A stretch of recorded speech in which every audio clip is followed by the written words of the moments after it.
지난주 설교에서 제가 요즘 백종원의 골목식당이라는 프로를 이제 틈날 때마다 보고 있다, 이제 그런 말씀을 드렸었는데요. 제가 그 프로를 보다가 눈시울이 붉어진 적이 몇 번 있었습니다. 그 중에 한 번은 그 대전역 인근 편인데요. 이제 그 상황을 보니까 우리나라 중소기업 벤처부에서 이제 청년 일자리 창출 공모 사업으로 한 것 같아요.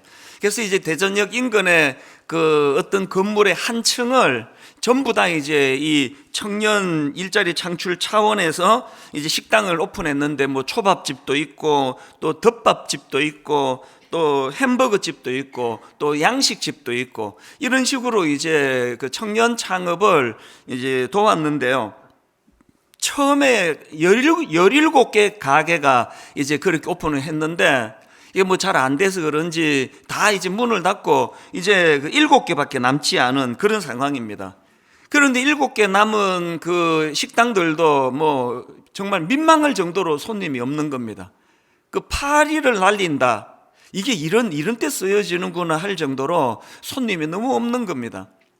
사실 그 창업한 청년들 입장에서 지자체에서 도와주는 지원금도 이제 만료가 돼서 다 끊겼고, 이제 손님도 들어오지 않고 하니까 이게 뭐 다 이제 문 닫기 직전 상황 같아요.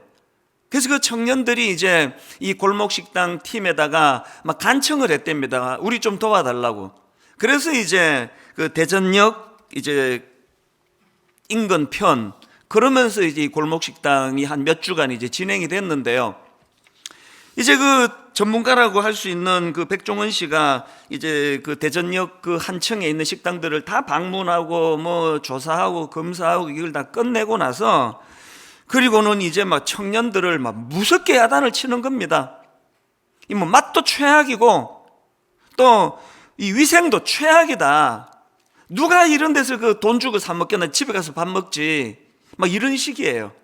그리고 뭐 그냥 뭐 이런 식으로 할 거면은 뭐 다 때려치워라. 이게 뭐냐, 애들 장난도 아니고 막 무섭게 야단을 치는 겁니다.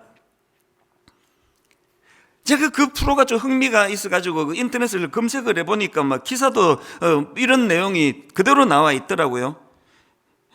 백종원 씨는 예정에 없던 미션 현장을 방문해 역대급 분노를 표출했다. 조금도 과장이 아니에요. 막 역대급 분노를 표출하는 겁니다. 그래서 막 무섭게 야단을 치더라고요. 보니까 이 청년들이 막 잘하고 싶은 의욕은 있는데 뭐 이거 어떻게 해야 되는지 이거 제대로 배워본 적이 없는 겁니다. 이게 다 자기 나름대로 하다가 보니까 이게 기초도 안 돼 있다고 이 야단을 맞는 겁니다. 이제 그 쭉 이제 청년들이 야단 맞고 점검하고 하는 과정에서 그 중에 유독 이제 한 청년이 막 심하게 야단을 맞는 겁니다. 뭐 안절부절할 정도로 막 직격탄을 날리는데요. 그렇게 이제 야단을 막 엄청나게 맞고 백종원 씨는 이제 가고, 그 청년이 이제 자기 식당으로 들어가는데 그 식당 한쪽 구석에 저 구석진 데서 우는 거예요. 흐느끼 우는 겁니다. 제가 그 모습을 보면서 저도 눈시울을 붉혔는데요. 왜냐하니까 이게 꼭 내 아들을 보는 것 같고 내 딸을 보는 것 같고, 그리고 이 시대에 이 청년들이 얼마나 지금 혼미하고 힘든 삶을 사는가, 이게 막 전이가 되니까 저도 그렇게 눈시울이 붉어지더라고요.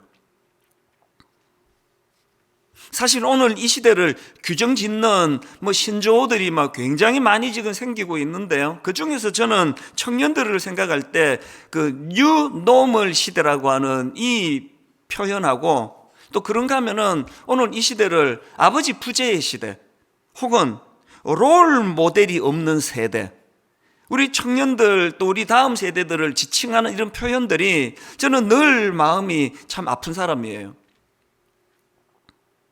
제가 앞에서 말했던 뉴 노멀 시대라는 거는 사실은 이게 2008년도에 있었던 미국발 세계 금융위기 이후로 나타난 세계 경제의 그 변화 특징을 통칭하는 이게 경제 용어였는데, 이게 지금 이제 일반화돼서 이제 이 용어가 의미가 점점 확산되는 것을 느낍니다. 요즘 코로나 바이러스 사태 이후로도 지금 이 뉴 노멀 시대다, 뉴 노멀 시대다, 이런 글들을 제가 종종 접하게 되는데요. 이 노멀이라는 이 단어가 이 영어로 말하면은 정상 혹은 정상적인 이런 뜻을 가진 단어 아닙니까? 그러니까 뉴 노멀 시대를 글자 그대로 풀이를 하자면 뭐 이런 의미 아니겠습니까? 예전에 정상적이던 것이 비정상이 되고, 또 반대로 예전에 비정상적으로 여겼던 것들이 지금은 정상이 되고, 정상이 되는 정도가 아니라 그게 표준이 되고, 이런 너무나 급변하는 시대를 표현하는 게 뉴 노멀 시대거든요. 지금 뭐 동성애에 대한 그 가치관의 문제라든지 이런 것들이 막 전부 지금 이 가치관이 지금 바뀌고 있는 그런 시대를 표현하는 거 아닙니까? 중국에서는 뉴 노멀이라는 표현을 쓰지 않고요. 자기들 용어를 쓴다는데, 중국에서는 이 뉴 노멀 대신에 신창타이라는 용어를 쓴다는데요. 뜻은 똑같습니다. 이 중국어로 신창타이가 뭐냐? 새로운 정상 상태라는 뜻입니다. 새로운 정상. 그러면 이게 지금 뭐 우리 젊은이는 말할 것도 없고, 뭐 우리 기성세대도 마찬가지예요. 너무 혼란스러운 거예요. 아니, 평생을 이게 표준이다, 이게 옳다고 믿어왔는데 이게 지금 뭐 다 뒤집어지고 있는 거 아닙니까? 게다가 지금 막 이렇게 기존 질서가 바뀌는 것도 너무 혼란스러운데 그 속도가 너무 빠른 거예요.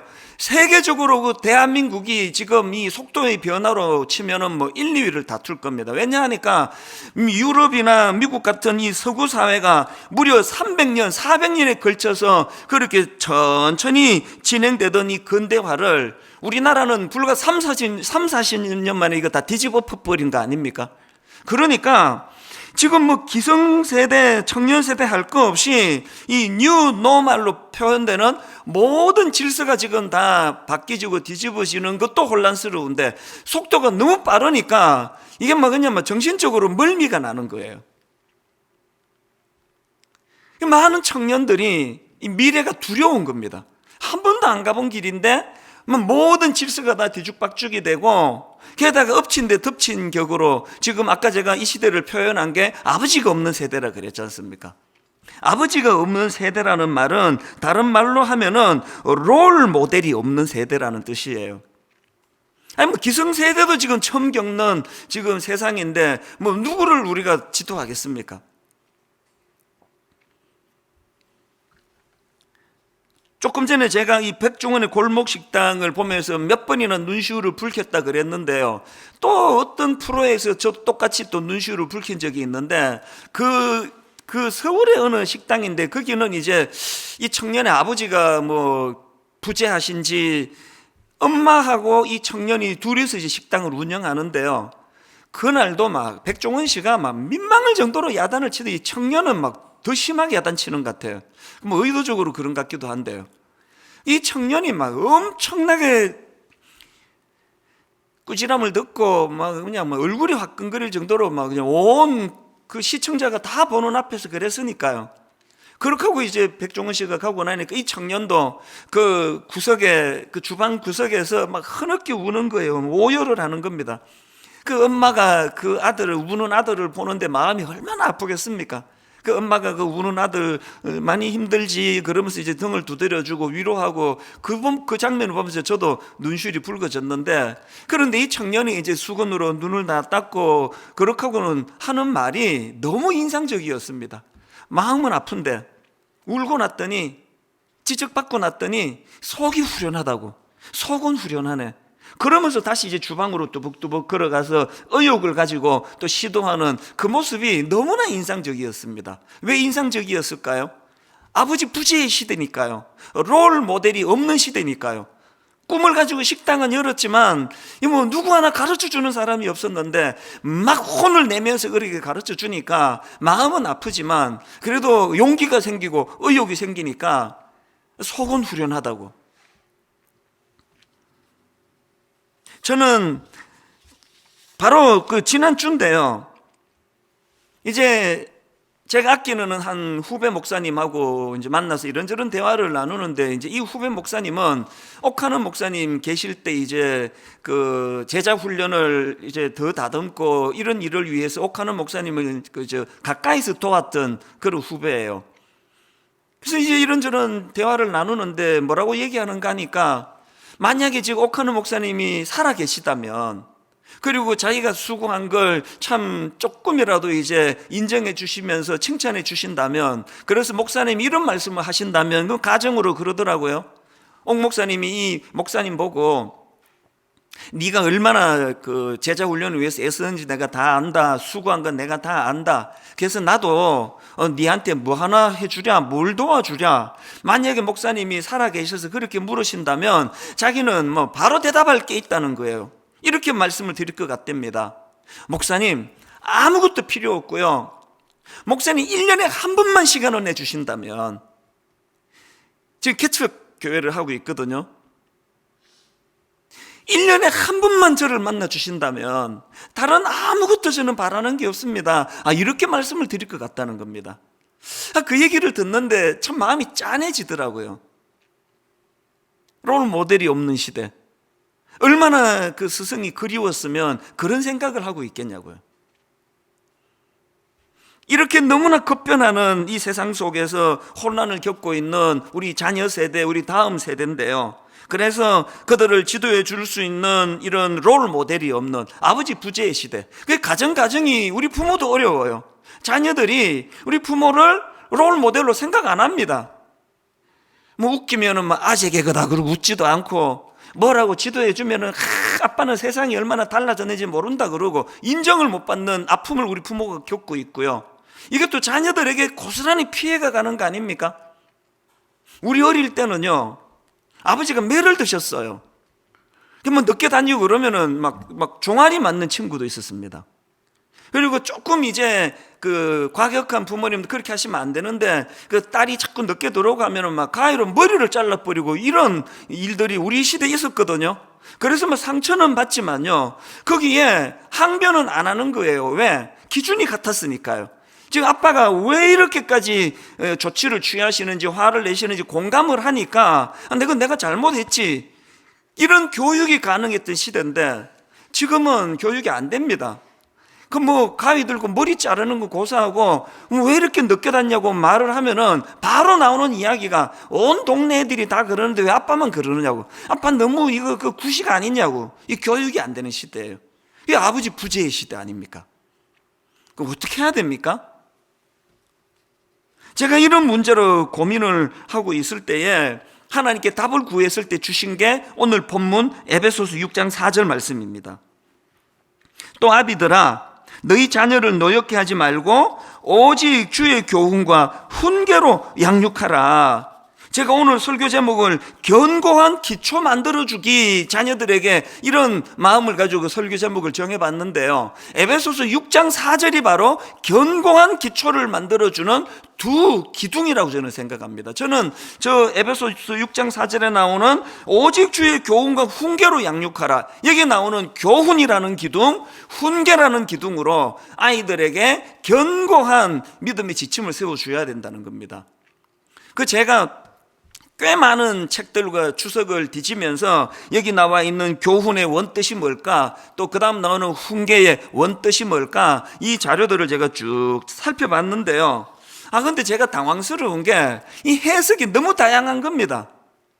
뭘 취해야 되지? 어떤 학자들은 여기 나와 있는 이 두 단어를 설명하는데 이게 사실이 같은 의미다, 같은 의미인데 강조하려고 그렇게 두 단어로 표현한 것이다, 이렇게 설명하는 그런 글도 있고요.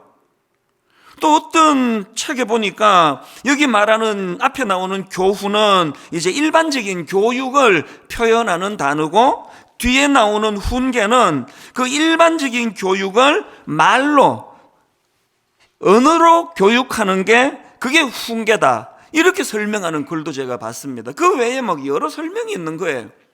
그래서 이게 뭐 혼란스러웠습니다. 뭘 취해야 되지?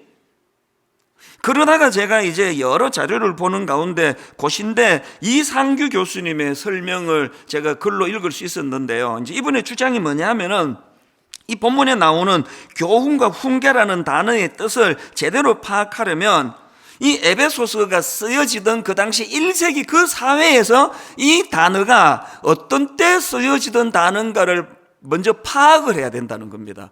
그게 공감이 되는 이야기 아닙니까? 그래서 제가 오늘 이 이상규 교수님의 그 주장을 바탕으로 해서 에베소서 4장에 나오는 이 두 기둥, 교훈과 훈계라는 이 두 기둥에서 예수 믿는 우리 부모들이 자녀들을 놓고, 자녀 문제로 놓고 우리가 숙제처럼 기억해야 될 두 가지를 거기서 제가 좀 추출을 했다 그럴까요? 뽑아봤습니다. 자, 우리가 반드시 이루어야 될 첫 번째 숙제가 뭐냐? 신앙적인 가치관 교육이 이루어져야 된다는 겁니다. 이거 어디서 제가 뽑았느냐? 6장 4절을 다시 한번 보십시오. 또 아비들아, 너희 자녀를 노엽게 하지 말고 오직 주의 교훈과 훈계로 양육하라 할 때 먼저 나오는 이 주의 교훈으로 양육하라. 여기 나오는 이 교훈이라는 단어는 헬라어로 파이데이아라는 단어인데요, 1세기 당시에 이 단어는 어떻게 사용되었느냐? 이 자유시민을 위한 교육. 이게 왜 의미가 있느냐 하면은, 이 자유시민이라고 했을 때 또 다른 교육이 뭐냐? 노예 교육이 있었다. 노예 교육. 그래서 이제 이 노예들을 위한 교육은 전부 기능적인 거 아닙니까? 노예 생활을 잘할 수 있도록 직업 교육, 기술 교육, 이런 것들을 가르치는 노예들을 위한 교육에는 이 파이데이아라는 단어를 쓴 게 아니고요, 이 파이데이아는 자유시민을 위한 교육. 그래서 이제 자유시민으로서의 그 성숙한, 인격적으로 성숙한 교양교육, 이게 파이데이아라는 겁니다. 그 당시 통용되던 이 파이데이아에 사도 바울은 그 앞에 주예라는 속격을 붙여가지고 이제 이런 의미예요. 그 당시 이방 헬라인들이나 로마인들이 자기 자녀가 그 자유시민으로 살아갈 수 있도록 인격적으로 성숙한 교육을 시킨 게 파이데이아라면, 하나님 나라의 시민으로서 예수 믿는 부모가 자녀들에게 어떻게 경건한 신앙교육을 시켜야 되느냐. 그래서 여기 나오는 주의 파이데이아로 양육하라는 이 메시지 속에는 그리스도인으로서의 정체성을 드러낼 수 있는 양육이 필요하다는 겁니다. 노예처럼 살지 않기 위하여 시민의식을 가지고 살도록 파이데이아 교육을 그 사회가 시켰다면, 예수 믿는 가정은 국적불명의 이상한 그런 사상과 교육이 들어오지 않도록 그리스도인으로서의 정체성을 드러낼 수 있는 양육을 해야 된다. 이게 주의 교훈이라는 거예요. 이런 교육이 이루어지고 있습니까? 우리 집사님 아들이, 권사님 딸이, 나 크리스찬이야, 난 세상 사람과 달라. 저도 자녀 교육을 시키다 보면은 우리 아이들이 억울해할 때 가끔씩 나오는 표현이, 아빠, 딴 집 애들 다 물어보세요. 통금 시간이 이렇게 빠른가? 더 내가 난감한 게 또 그 다음 말이래요. 우리 집사님 가정에 한번 물어보세요. 그 말이 사실일까봐 나 지금 못 묻고 있습니다. 우리 집 애들이 자기 아빠가 목사라는 것 때문에 불편한 거예요. 이 불편을 해소시키는 어떻게 해야 돼요? 목사 가정으로서의 이 긍지, 이 정체성을 놓고 자존감이 회복되도록 정체성 교육을 시켜야 된다는 게, 무조건 뭐 이것도 하지 마라, 저것도 하지 마라, 뭐 늦게 들어오지 마라, 이런 걸로만이 아니라 이 정체성 교육을 시켜야 된다. 이게 여기 첫 번째 나오는 주의 교훈이라는 의미고요. 그런가 하면 두 번째로 그 다음 나오는 훈계라는 교훈을 가지고 제가 추출한 숙제가 하나 더 있는데요. 두 번째가 이겁니다. 자녀 교육과 관련한 두 번째 숙제가 뭐냐? 일회성이 아닌 지속적인 신앙 교육이 이루어져야 된다는 겁니다. 오직 주의 교훈과 훈계로 양육하라. 여기 이 훈계에서 어떻게 이 2번을 내가 추출할 수 있었느냐 하니까요, 여기 나오는 훈계는 헬라어로 누테시아라는 단어인데요, 이 누테시아는 습관 혹은 훈육, 이런 뜻을 가진 단어입니다. 그러니까 이제 이 누테시아라는 단어의 특징이 뭐냐? 이 몸과 마음의 습관을 개발해서 위기의 순간에 본능적으로 반응할 수 있게 하는 훈련, 이게 누테시아래요. 그러면서 그 교수님이 이제 설명을 덧붙이기를, 불이 나면은 이 소방관들이 이 머리로 계산 안 합니다. 딱 불이 났다 그러면은 훈련한 몸이 기억을 해요. 그래서 생각 많이 안 해요. 바로 매뉴얼을 따라가지고 이렇게 조치를 취하고 저렇게 조치를 취하고, 사람은 이렇게 구하고 인공호흡은 저렇게 하고, 이게 누테시아가 가능했기 때문에 일어나는 일이라는 거예요. 그러니까 우리가 앞에서 예수 믿는 가정의 아이들답게 크리스찬으로서의 정체성이 드러날 수 있도록 교육을 해야 한다는 게 첫 번째라면, 두 번째 나오는 이 훈계라는 단어는 그런 그리스도인으로서의 정체성을 드러내는 경건훈련, 거룩훈련을 아이들에게 가르치되 그것이 몸에 습관화가 될 때까지 지속적으로 가르쳐야 된다는 겁니다. 이 두 단어의 의미를 제가 잘 되새기면서 먼저 저희 가정에 이것을 접목을 하고 제가 참 반성하고 그 생각하면 저도 자녀 교육을 제대로 못 시키는 것 같아서 참 마음이 아프고 합니다. 여러분의 가정에는 주의 파이데이아 양육이 일어나고 있습니까? 아이들이 이렇게 혼미한 시대에도 불구하고 나는 예수 믿는 가정에 나는 크리스찬이라는 정체성을 가지고 흔들림 없도록 그렇게 교육을 하고 있습니까? 그런가 하면은 주의 누떼시아 그렇게 가치관 교육에 힘쓰되 그냥 잔소리 몇 마디 하는 게 아니라 이것이 몸에 익을 수 있도록, 습관화가 될 수 있도록, 긍지가 몸에 배일 수 있도록, 거룩이 몸에 익숙해질 수 있도록, 모든 세상 친구들이 막 어떻게 사는지 상관없이 나는 그리스도인으로서 나는 이런 거룩을 향하여, 나는 경건을 향하여 몸에 배어 있는 교육을 받았다. 이 누떼시아 교육이 이루어지고 있습니까? 코로나 바이러스가 막 확산되던 즈음에 제가 21일 기도회 그때 그 느헤미야를 가지고 21일간 말씀을 전했던 거 아마 많은 분이 참여하셨는데요. 그때 전했던 말씀이 제가 이 말씀을 묵상하는데 이게 불쑥 떠오르는 겁니다. 아마 그 들은 분이 많이 계실 텐데요. 제가 1983년도에 미국으로 이민을 가서 이제 대학교에 입학을 했는데 그 당시로 이미 미국은 성적으로 말로 다 할 수 없는 타락이 이미 돼 있더라고요. 우선은 제가 다니던 학교에 이제 기숙사가 있는데 미국은 대부분의 애들이 다 기숙사를 이제 입소를 하지 않습니까? 근데 혼란스러웠던 게 당연히 한국에는 남자 기숙사가 따로 있고 또 멀찍이 떨어진 데서 여자 기숙사가 따로 있고 그래서 여자 기숙사는 남자들 출입 금지 아닙니까? 그런데 이 미국의 기숙사는요, 남자 기숙사와 여자 기숙사 구분이 없습니다. 다 섞여 있더라고요. 그리고 정말 제가 혼란스러웠던 게 뭐냐 하니까 2층 침대에 룸메이트가 지금 2층에서 자고 있는데 주말에 그 이성 친구를 데리고 와가지고 지금 룸메이트가 지금 자고 있는데 거기서 성관계를 막 가지고 그러는 겁니다. 기말고사 때 이제 그 식당 그 카페테리아를 이제 공부할 수 있도록 24시간에 이제 개방을 해 줬는데요. 그래서 이제 한국인 그 후배하고 같이 이게 공부를 하는데 이제 자기 룸메이트가 지나가니까 저보고 형, 저 지금 섹스 머신이 지나간다 그런 말을 해요. 그래서 제가 네 그 룸메이트한테 무슨 그런 그 흉측한 별명을 붙였냐 그러니까 그 얘기를 하는 거예요. 저는 사실 지금도 믿지 않아요. 설마 그런 일이 일어났을까? 그게 40년 전 이야기 아닙니까? 그렇게 성적으로 문란하던 학생들이 지금은 이제 50대 후반이 되고 60대 초반이 되고 다 아버지가 되고 할아버지가 됐는데 한번 생각을 해보세요. 아버지 세대의 가치관이 이제 그런 어떤 그 변화된 생각을 갖고 성적으로 타락한 그런 생각을 갖고 있었다면 그 자녀하고 부모 교육에 무슨 갈등이 있겠습니까? 똑같은 생각을 하고 있는데 제가 이 설교를 준비하면서 너무나 많은 지금 우리 교회에 이 예수 잘 믿는 가정일수록 신실한 가정일수록 부모 자녀 간의 갈등이 많다고 눈물을 많이 흘린다는 얘기를 마음 아프게 듣고 있거든요. 오늘 저는 먼저 그 부모님들을 주님 이름으로 위로하고 싶습니다. 여러분 자녀 문제로 마음이 많이 힘드세요? 속상하세요? 자꾸 눈물이 나십니까? 정말 애쓰시는 거 하나님 아실 거예요.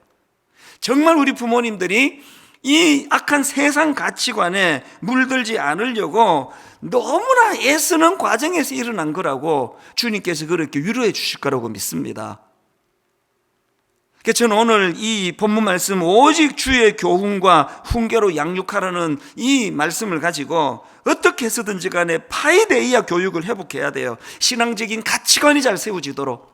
그런가 하면 어떻게 해서든 누떼시아, 이게 일회성이 아니라 지속적으로 습관화가 이루어질 수 있도록 그런 가치관 교육이 이루어져야 된다는 거 다시 한번 용기를 내주시기를 바랍니다. 그래서 이제 지금 우리가 기독교 성윤리 연구소를 지금 잘 준비하고 있는데요, 이제 도와드릴 거예요.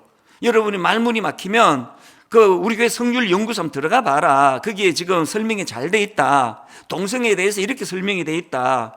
그리고 성적 타락을 왜 견뎌내야 되는지 이런 설명이 있다. 이걸 이제 도와드릴 거예요.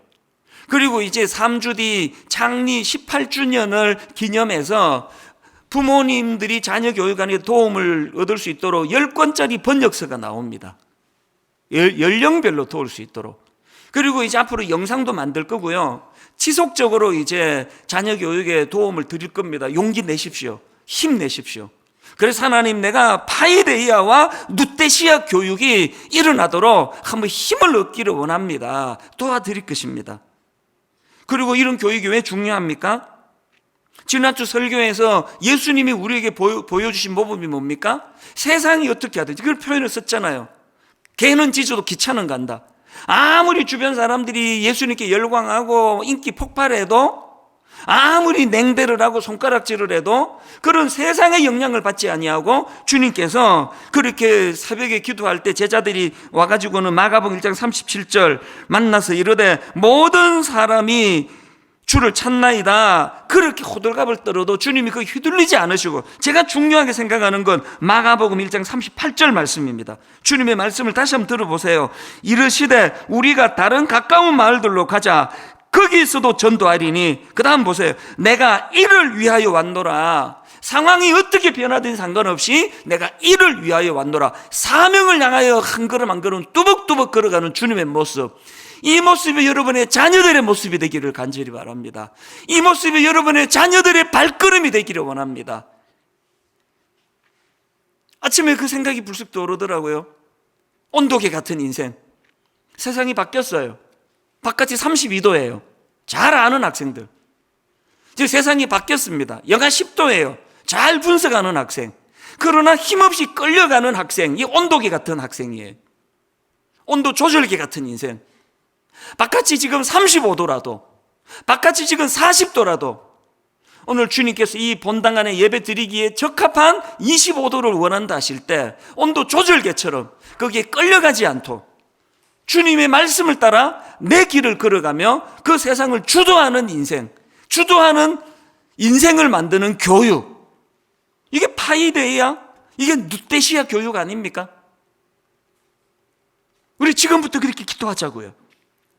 전 우리 아들에게 여러 차례 이야기를 한 게 있습니다. 세상은 20대 80의 법칙이다. 미국이 저렇게 성적으로 타락하고 물란하고 그렇게 해도 여전히 미국이 미국일 수 있는 건 그 80%를 끌고 가는 20%의 지도자들 때문에 그렇다. 나는 내 아들이 온도계 같은 80%에 들어가는 인생이 아니라 온도 조절계 같은 20% 안에 드는 지도자가 됐으면 좋겠다. 이 제목을 가지고 우리 같이 기도하자고요. 하나님, 주님이 본을 보여주시는 오늘의 말씀을 저는 이렇게 맺기를 원합니다. 토마스 아켄피스가 그리스도를 본받아라는 책을 쓴 그 책 첫 페이지에 기록된 말씀, 지난주 인용했던 이 말씀을 읽어드리고 말씀을 마무리하려고 하는데요. 요한복음 13장 15절입니다. 내가 너희에게 행한 것 같이 너희도 행하게 하려 하여 본을 보였노라. 여러분, 우리가 지도해야 하는 자녀교육 기준은 예전 70년대식 우리 부모가 기준이 돼서 안 됩니다. 그런가 하면은 세상이 바뀌었다고, 온 시대가 다 바뀌었다고 그 자녀들이 주장하는 그대로 끌려가서도 안 됩니다. 우리가 자녀들에게 제시할 수 있는 너무나 중요한 기준, 견고한 새로운 기초로 만들어지는 기준은 예수님의 삶을 본받는 거예요. 그분을 따라가는 삶이에요. 그리고 그것을 기록해 놓은 성경의 지도대로 양육받는 교육입니다. 오늘 설교 마무리 찬양으로요, 참 어릴 때 이 찬양, 나의 사랑하는 책, 비록 헤어졌으나 어머니의 무릎 위에 앉아서 재미있게 듣던 말, 그때 일을 지금도 내가 잊지 않고 기억합니다. 우리 부모님 세대는 저희들보다 학력이 높지를 않으시고 지식으로 지금보다 충만하지 않으셨다 하더라도 참 무릎에 앉아놓고 말씀을 기준으로 양육했기 때문에 오늘 우리가 이 자리에 있게 된 거 아닙니까? 자녀들을 기억하면서 참 눈물로 아버지 이 믿음이 전수되는 그런 부모, 그런 가정이 되기를 원합니다. 우리 가사를 기억하시고 말씀을 기억하시면서 한번 이 찬양 같이 불러보시면 좋겠습니다. 나의 사랑하는 채.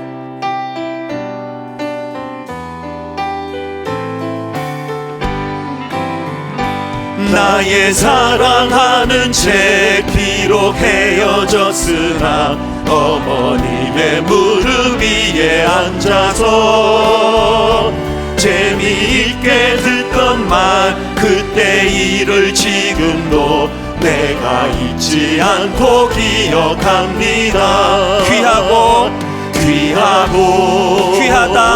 귀하다 우리 어머니가 들려주시던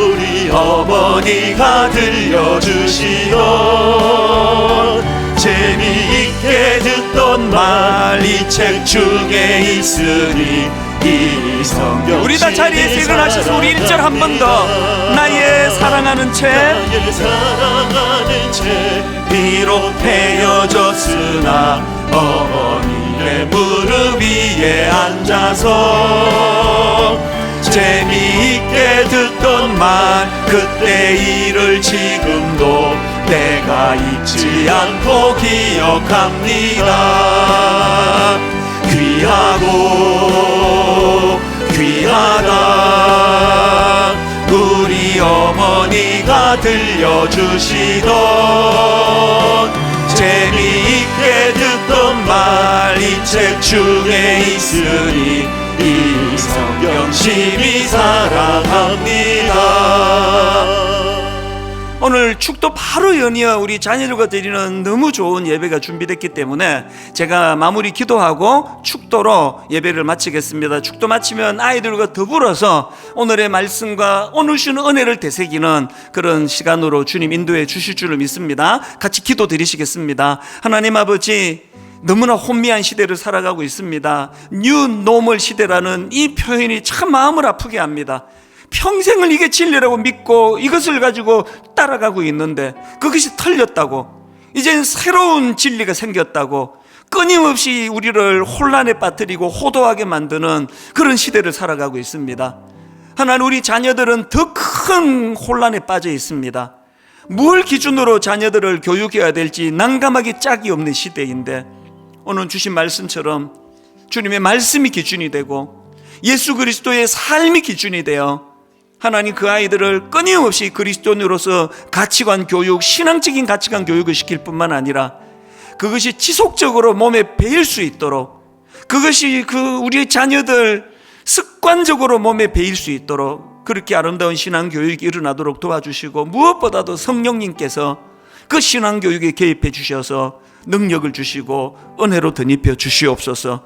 이후에 드려지는 예배 가운데도 어린아이 같은 순수한 마음으로 기쁨으로 예배가 드려지도록 은혜 내려 주시기 원합니다.